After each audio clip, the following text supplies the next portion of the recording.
All right, Nick. Hey, awesome, man. I guess I should have gotten on recording my comments about you, how good you're looking. Mm, You're new. Yes, thank You're you. looking Yeah, appreciate it. good. And I'm sorry, where'd you say? Are you at the near the beach? Is that what you said? Yeah, so I'm near the beach. I'm at my folks' place in Massachusetts. We're spending a couple weeks visiting them while kind of working remotely. So that's nice to be able to take advantage. That's awesome. Awesome. Cool. Well, I appreciate you taking a few minutes to, kind of create a capstone for the work you've been, engaged in for the past couple of months.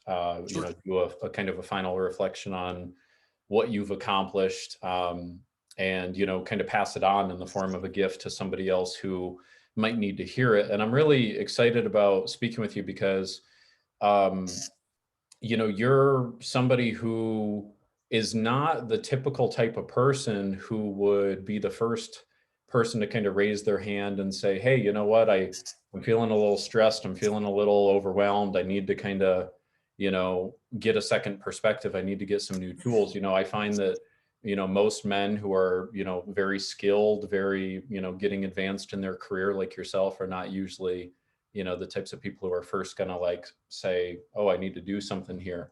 And I think for you, you kind of realized, wait, this is impeding my performance as well as my quality of life. But I guess I should have you kind of put it in your words. If you can just kind of describe where you were kind of at it, before we got started, and what was life like for you kind of day to day, and where were the pain points? Sure. So for me, before we started working together on the emotional mastery course, I had been working as a chief operating officer at a small growth stage company with an incredible mission, but a very large scope. And I wore a lot of that on my shoulders. What we were taking on felt very big, both in terms of the actual mission itself, but also a lot of the internal mechanics of the company and both sort of interpersonal and structurally with the company. So for me, it felt like when the company succeeded, I had a very easy time patting those people on the back and being proud of them. But when I saw anything at all wrong with the company that wasn't necessarily my responsibility per se, it all felt like it flowed up to me. And so I spent a lot of my days feeling very stressed, feeling those feelings of failure. And it was difficult for me to sort of appreciate the progress that I had made, just because I kept seeing things that weren't done, things that were broken, distance to be traveled. And that left me in a place of feeling, burnt out, very stressed, very, very stressed, and anxious and rigid. And I use that term almost like you think of like a pencil is rigid and in other words, susceptible to snapping. Mm-hmm. Mm-hmm. And overall, I didn't really feel as much like myself. I'm a very lighthearted, easygoing, creative type of guy, and that wasn't the way I was experiencing myself. So, yeah. And I think correct me if I'm wrong, but what I kind of get the sense of when you say that rigid place, because I think a lot of people can relate to that, particularly those who are really serious about their careers, a lot of men especially. But when you're in that rigid place, it's like if something doesn't go now according to the plan you had for the day or the afternoon, or how you kind of managed how your time was going to be spent, it can kind of feel like that snap is about to take place, right? Exactly. And, I love my to-do list, and I've got all these brand designs for the day, and it's nice as a tool to help organize some thoughts. But part of what I learned through the emotional mastery course is how I was in a lot of ways setting myself up for failure by basically saying, this is what success looks like. And if you don't achieve this, then you're necessarily, a failure. So that was a huge learning and a difference to the tactical approach that I took to kind of how I organize my work as a result. Right. Yeah. And I think one of the first big takeaways I would want somebody listening to get is, and you might describe it slightly differently, but you're kind of getting in this trajectory that's very common for people, which is, okay, I'm dissatisfied with some of the results I don't have in my, professional life. So I need to work a little bit harder. And then wouldn't you know it, the more I kind of work harder, somehow I'm getting more dissatisfied. And it's, so then the solution is work harder and harder, and then people don't realize they're caught in that sort of cycle where it's not a lack of putting in the hours. And in Sure. fact, it gets you in this mode where all of a sudden, no matter how many hours you're putting in, it's never enough. And it has nothing to do with the hours. It has to do with the psychology being brought to the hours, which you realized, obviously. Exactly. So why don't you maybe, if you could jump, well, actually one other question before we talk about what changed and how you started to make changes, but what was the impact you saw for your quality of work? And then do you think that that was impacting kind of culturally, like your leadership? Because obviously you're in a leadership capacity. Was that impacting your ability to influence other people or interact with them? You mean before having started the course? Correct. Yeah. Sure, definitely. I would say as a leader in the company, I found myself spreading way too thin because of the kind of conceptions of perfect that I was creating around the company. And when I don't see it over there, it feels like I'm almost being neglectful not to go in and micromanage. Mm-hmm. And of course, nobody likes that, and it's not effective. And so that was one of the things that I was really noticing, that from a performance perspective, my emotional, and behavioral habits were not serving me, to use the language of the course. And I would say another thing is beyond the way that I was interacting with others. I was really, I was maybe stunting my own growth, or not bringing my best self or my full self as a leader, and a participant in strategy conversations and company course setting decisions, because of either I didn't want additional responsibility because I was afraid of it, or I didn't feel the kind of self-worth and confidence that you need to feel in order to make big, bold suggestions and actually stick by them, especially when you are in a work environment with really strong personalities at the top. So those were two big vectors of performance that I knew weren't going to work for me going forward. And I didn't at the time know how I was going to resolve it, which of course left me feeling very, even more anxious and helpless to a certain degree. Right. Right. I Now, think oh, go ahead. I was just going to say, you and I had crossed paths in the company in the past briefly. And so I was fortunate to have kind of reached out, and I hope that this little tidbit serves other people that are, like me on paper in some ways, that might not be your typical client. In that, I agree, I wouldn't have thought that I would be the type of person who would raise my hand and ask for this type of support. And in fact, it's not what I did, although I'm very glad that that's how it ended up. And so you and I kind of had a business coaching relationship beforehand, and we would speak on occasion. And you had invited me to consider this course. And I think that my kind of self-image as a business guy and someone who can handle it on their own would have otherwise preempted or prevented me from reaching out with something along these lines. I didn't think of myself as someone that,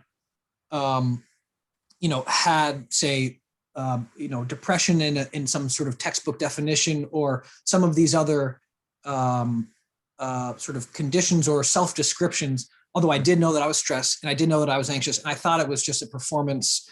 I'm not good enough at my job. And anyway, so I was very grateful for being brought in, maybe through the back door. And I hope that other people who are feeling a lot of, work-related stress can see the value that there is to get in the course, even if it's not always deliberately talking about, this is how you apply to your business. Right. Yeah, I appreciate you saying that. And I think another thing too that comes up for people similar to yourself is when they think of the idea of like coaching, they're like, dude, I don't have enough hours in the week to even for the meetings I've got, let alone take on another meeting with you. Right. Yeah, And I think I think there was some sort of a similar sentiment up on the front end, and for I sure. kind of had to get you bought in with, look, this is an investment, and your relationship to your time is going to change, because if we change the emotional state you are in the majority of your hours, you'll realize it's not a shortage of time, it's a shortage of you that's showing up, in the weeks, and you clearly experience that. Sure. I think that one thing that I want to help somebody be able to identify whether, I get a question a lot of like, well, how do I know if I need help? How do I know if this is something that's going to improve on its own or whatever? And I think that's kind of for everybody to decide on their own. But what I am usually a advocate for is, if you're noticing a pattern and the pattern is not showing signs of getting better on its own, then that's an indication a pattern needs to get addressed one way or the other. And if you don't feel you know how to do it, or you don't have an effective strategy to make it happen, it means that typically you need new input. And I think there are some patterns that take place that people don't realize, and they're happening beneath their nose. The one is what we kind of just described, of like, oh, there's not enough time, just go, go, go, go, go. And the evaluation of, I'm not getting enough done. And if somebody consistently feels that and never feels that sense of wholeness, really, for any lasting period, and instead is just trying to tick the boxes endlessly, that's usually a sign. Or if the other one I would say too is, if you're feeling depleted by the end of the day, which is kind of what I remember you saying too for you, right? By the time you're being with your spouse, if you're not saying, oh gosh, this is what happened today, and I had this revelation and this creative thing, like if it's not something where at the end of the day you feel that there's good mixed in with what you need to vent about at a minimum, it's usually a sign too. And it sounded, if I remember correctly, that was definitely kind of your situation too, right? The energy was depleted, and you're just... And that for me led to kind of a desire for something like a sense of escapism, where feeling not charged up and like I'm not in sort of the right place, and then powerless to make a change, left me feeling a lot like almost work is to be avoided, and it's an intrusion on my sacred life, and there is no harmony or balance in that. And so of course I felt stressed and transgressed upon in a certain way, right? Which in hindsight, with the benefit of the knowledge that I have now, was of course never the case in reality. And it was very much a matter of what I was kind of making things mean, and how I was showing up in my role and for my team. Right.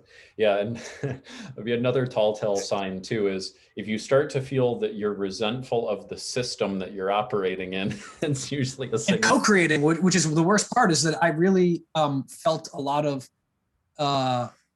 internal strain and friction, because I was both building this company in a very real sense, and somehow, frankly, resenting it. And so that really kind of tore me apart. And or at least that's how it felt at the time.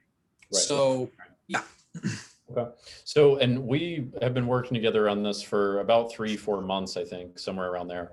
So it's going to be essentially impossible to kind of condense that, entirely, because it's been a series of stacking iterations of changing strategy and getting little approaches and all sorts of tools and things. But if we can I would love to see if there's a way for you to maybe zero in on maybe the top 3 major perspective shifts, or some new way in which you started to do things, so that somebody kind of viewing this, even if, ideally, obviously they decide to move to the next step, but even just so they have something to kind of take home and start to use, or they're able to go, oh, wow, that would be possible. Like, what would you say were kind of like the maybe 2 or 3 like major light bulbs for you that you've used to kind of change how you do things?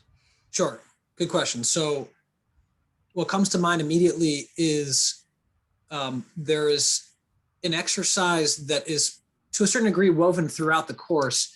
But for me, there was a big light bulb moment about halfway through, which really accelerated things for me and made a huge difference. of kind of defining a new identity for oneself.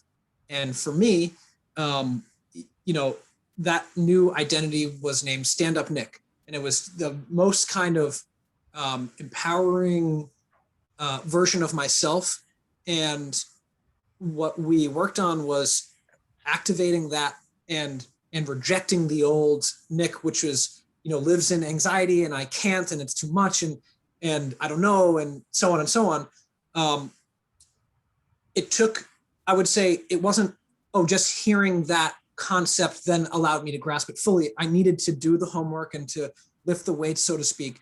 And then at a certain point, about halfway through the course, I was like, oh my God, I can snap my fingers and become the sort of best person that I want to be and really live from that perspective. And, that the old version of myself is going to still play tug of war a little bit, and I have to continue lifting those weights and get better at that over time. And that'll be something that I get to do, across my life. But that was a huge shift for me, of just being able to empower myself immediately. And, for me, that was like simplifying things, finding joy in presence in this moment, and just like loving, loving whatever comes my way.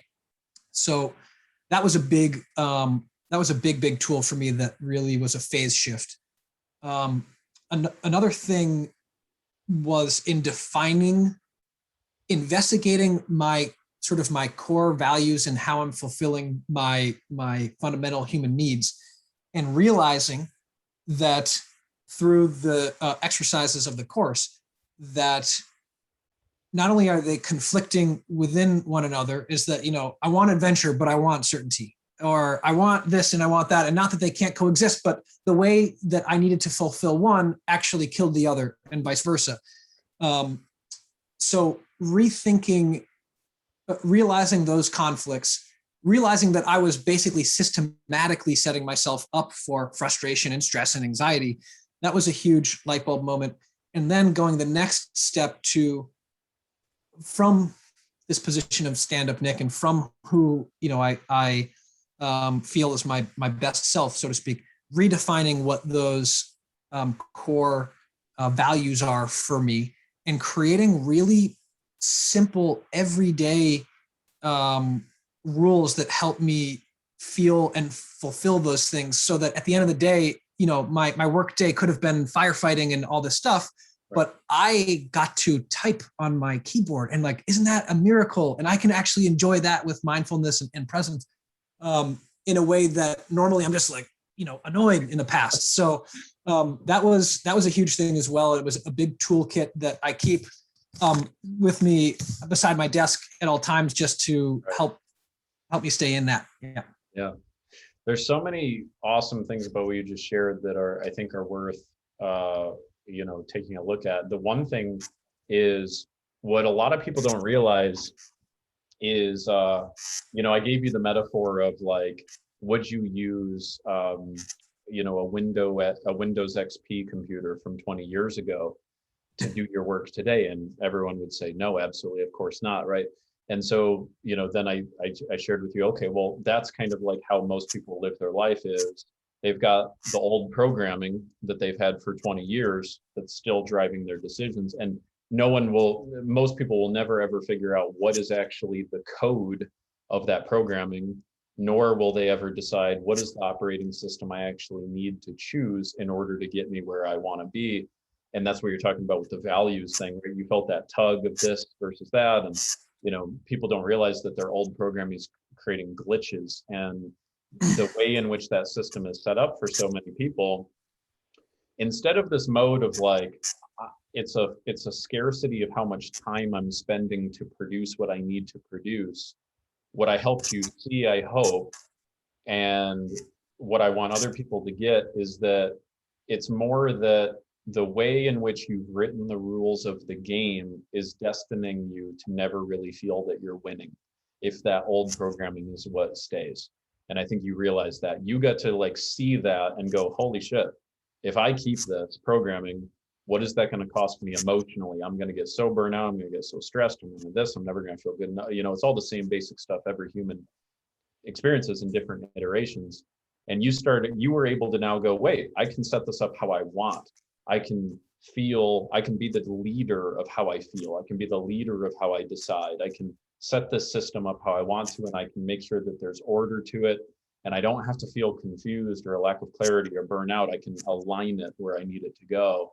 And that was a really, really cool process, obviously. And that's really sweet. There's also a self-esteem that comes with that too, right? Where you're like, I am living how I want to live. I'm on my own terms now, as opposed to feeling, because otherwise we make up a story of, oh gosh, I want to live this way, but I can't because it's this system or my boss or, Right. those And imagine how sort of silly I felt in that old pattern when in my work I was, by all means, in a position of power to make those changes, and yet still felt like I couldn't do this and I was subject to that and so on. And I think that's a great that would easily be a third sort of key thing to mention, which is the phase shift in your mind from, these are things that I'm kind of boxed in by and subject to here's how I can literally, take the reins of my own life. And it's just so empowering. It opens up possibilities for action that you might not have thought of before, or you might have thought, yeah, but I can't do that because X, Y, and Z. Right. Right. And that is in many ways the keys to that first point that I talked about for me anyway, which is being able to snap into, my sort of best self, my kind of best identity is, it's like, oh, in this identity, I can take action at all times. And even if someone's yelling at me and trying to make me feel bad, I can understand that in a way and appreciate it in a way that is empowering to me, as opposed to just like, I'm a bad person and this is stressful and, in a sort of a crumpling way.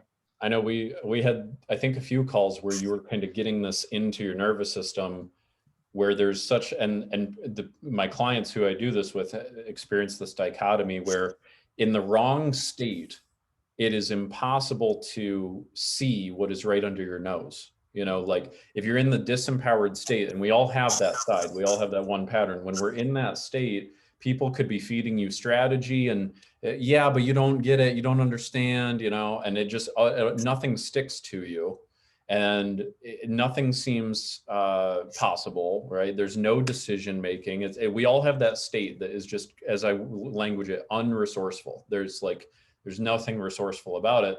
And then we had, a couple of calls from, I showed you the triggers and you got it. And to your credit, you really took a hold of it and started to implement it. And now it's, your new center of gravity so much more often. And in that state, it's like, oh, wait, I thought that was impossible. Oh, that's possible. I just got to do this one thing. I just got to make this happen. It's like, it immediately provides clarity. And I think there's so many people who are trying to adjust their behaviors, but they're still in a lousy state. And they don't realize that's the thing that's getting in the way. It's the state that's got to get changed first. So you really embodied that. So what is the life like for you now? Day to day, how do you make decisions? How do you feel? How does that compare to a few months ago? Sure. So I guess one of the biggest differences in how my life is now is that I am constantly feeling fulfilled, for lack of a better term. And what I mean by that is that even if the content of my day hasn't changed a lot, the way in which I relate to it is charges me up more, and I'm just much more often noticing and appreciating things throughout my day. So even holding all of the kind of content and, wake up, brush teeth, do work, go to sleep type of rhythm of the day, I'm able to just appreciate a lot more. And so I would say that, and this might sound sort of silly in its broadness, but my quality of life is just much higher, which is obviously super important. I would say also, as a result of this course, I have had clarity on a few really important decisions in my life, and as they relate to my career, and I've been able to make moves with confidence that I didn't consider before. Mm-hmm. And it's not that work becomes easy or decisions become immediately sort of just fall out of the sky and into your lap. but the process of doing those things, the confidence and the um, the self-guidedness that goes into those things was a lot more natural. I feel that I am a better leader, coach and mentor to my direct reports, better able to really sort of act in the best interest of the team and myself. And frankly, another huge thing is, I work hard during the day, and then at night, leaving it on the field, so to speak, whereas in the past I had often just this kind of perma anxiety of, if I'm not checking my email, or if I'm not working a certain number of hours, or if I'm not, super responsive on the weekend, then I'm a bad person. Right. And that sort of lingering anxiety is not there anymore, which is very liberating. That's beautiful. Yeah, I think, so many people are living in a way of interacting with their life in which it's never enough. It's never enough. They wake up and they think I didn't get enough sleep. They go to bed and think I didn't get enough done. They think it's just never enough. Like everything in their life is measured in terms of what's missing.